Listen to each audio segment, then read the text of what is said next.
만약에 강세장을 만들 목적이었다고 해도 주식시장을 천천히 회복시켜서 소위 말해서 이제 그 상승을 조금씩 하는 스몰 불마켓 형태로 진행할 수도 있었을 것입니다. 그러나 대다수의 투자자들이 대응할 시간조차 가지지 못했을 정도로 전격적으로 단행했던 것은 다른 목적이 있었을 것입니다. 그런 측면에서 생각해 볼 수 있는 것은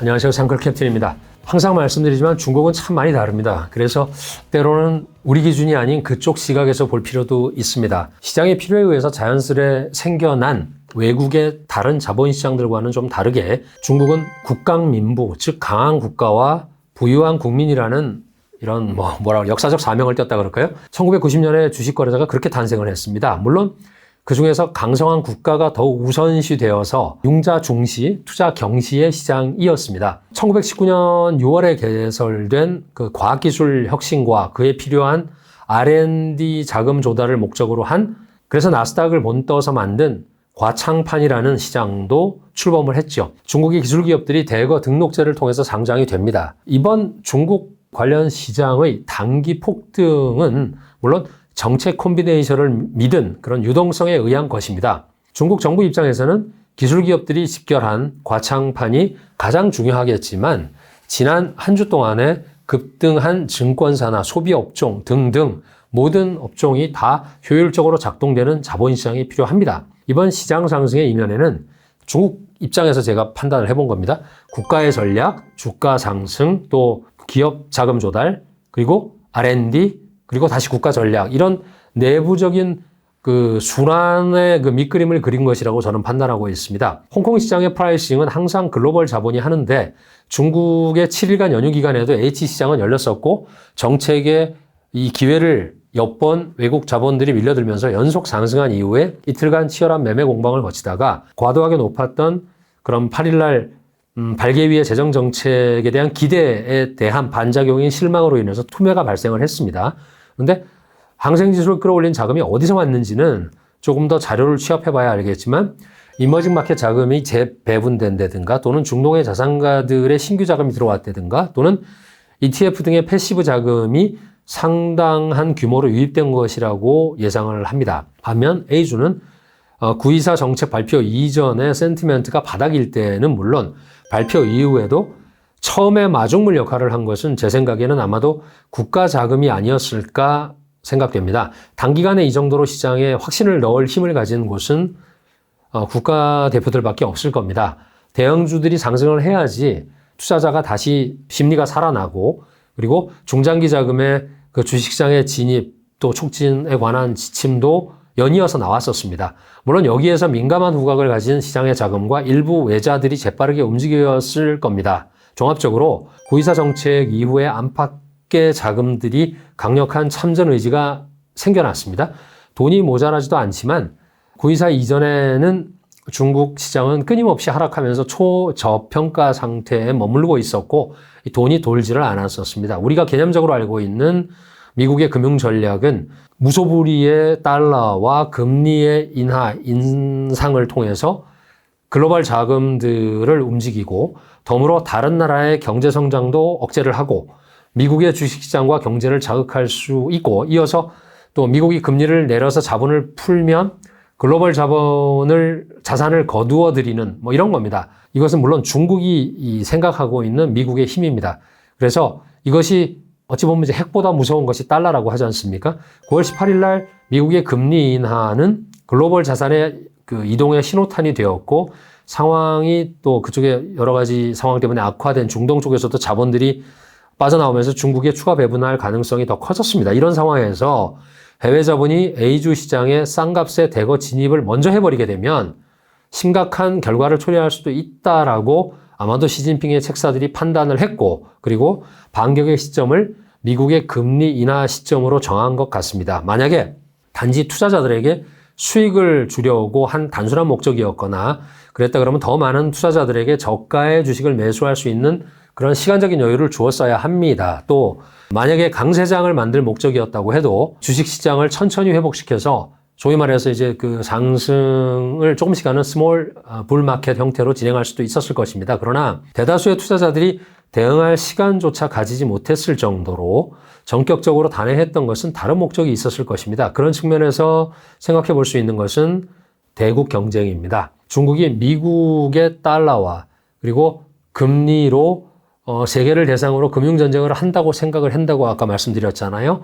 그래서 아시아와 남미의 금융위기라든가 서브프라임 또는 유럽의 채무위기 등을 굉장히 깊이 있게 연구하고 정책에도 계속 그 반영을 해오고 있는 것이 중국입니다. 그동안 이렇게 심도 있게 그 준비한 전략의 실행을 위해서 국가의 자금들이 먼저 상장 기업들의 지분을 어느 정도 확보해야 가지고 있는 것 외에 외국 자본에 의한 그런 기업 통제도 예방하지만 이후에 주식시장의 장기 안정적인 기반을 마련하려고 했다 그러면 아마도 두 가지 사항을 고려했을 것 같습니다. 첫 번째가 글로벌 자본의 그 중국 진입 비용을 높여야 한다는 것입니다. 금리 인하로 인해서 글로벌 자본이 먼저 그들에 의해서 굉장히 눌려 있었던 싼 중국의 자산에 대규모로 들어오도록 내버려 두면 그동안 준비했던 이런 그 자본시장의 질적 변화와 관련된 전략이 무산되거나 또는 실행의 난이도가 더 높아질 것이라고 판단을 한 그런 띵크탱크들이 그 영향을 최소화하려고 뭔가를 준비했을 것 같습니다. 그래서 발표하는 정책의 보완을 유지하고 전격적으로 터뜨리게 되면은 추후에 외자가 들어오더라도 어느 정도 비용을 높여서 그 양털 깎기를 좀 최소화 또는 무력화하려고 했던 것 같습니다. 그리고 둘째, 거기에서 비용적으로 굉장히 큰 부담을 만들 수 있는 해외의 그 공매도 세력의 포지션을 먼저 무너뜨려 버리는 그래서 그 영향을 최소화하는 그런 부수적 효과도 고려했을 것 같습니다.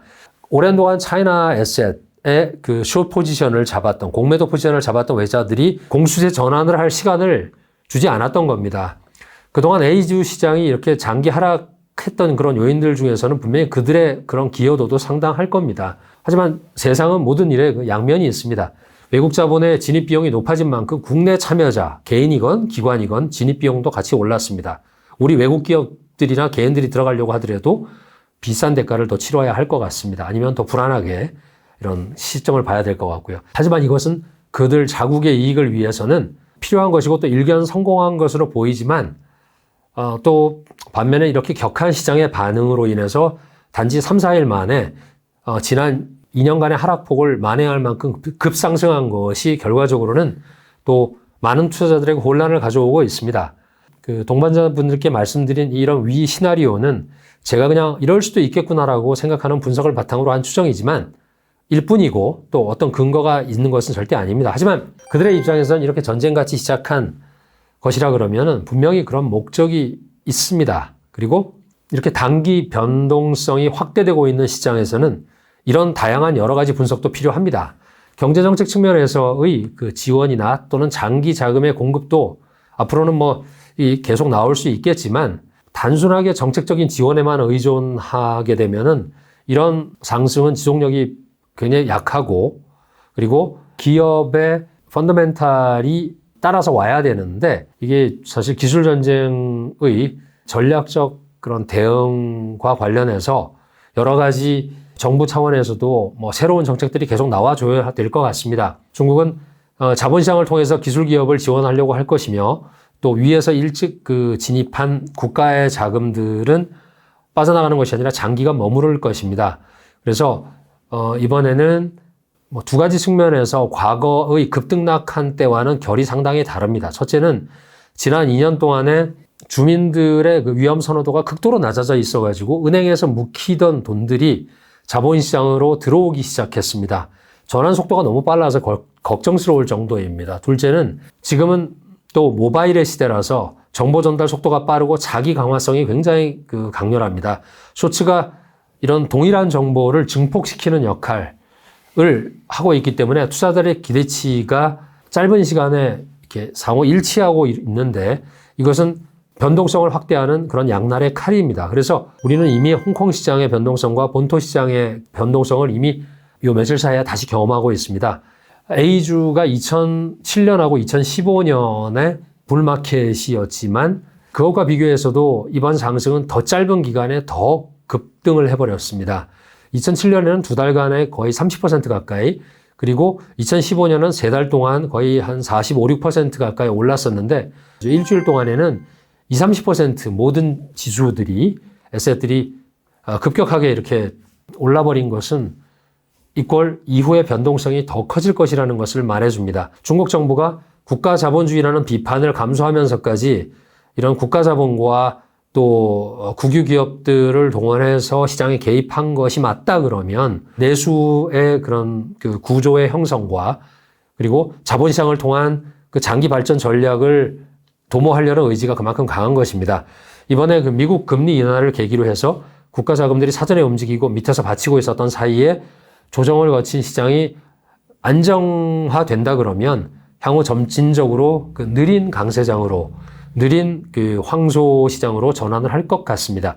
과거에 급격히 강세장을 경험한 것은 엄청난 패단이라는 것을 이미 여러 차례 경험을 했습니다. 그래서 시진핑도 책사들의 노력을 통해서 미국과 또 전쟁을 할 때 그들은 이걸 전쟁으로 보거든요. 그러니까 금융과 기술 전쟁을 하려고 그러면 활성화된 자본시장이 얼마나 중요한지를 알게 되었을 것 같습니다. 끝으로 우리 동반자분들께서도 저하고 더불어서 시장의 등락을 따라가기보다는 균형된 시각으로 또 변화되어가는 중국 시장을 차츰 알아가는 그런 과정을 같이 가주시기를 부탁드리겠습니다. 저는 사회적으로는 그것이 투자만큼이나 또는 그보다 더 중요한 일이라고 생각합니다. 감사합니다.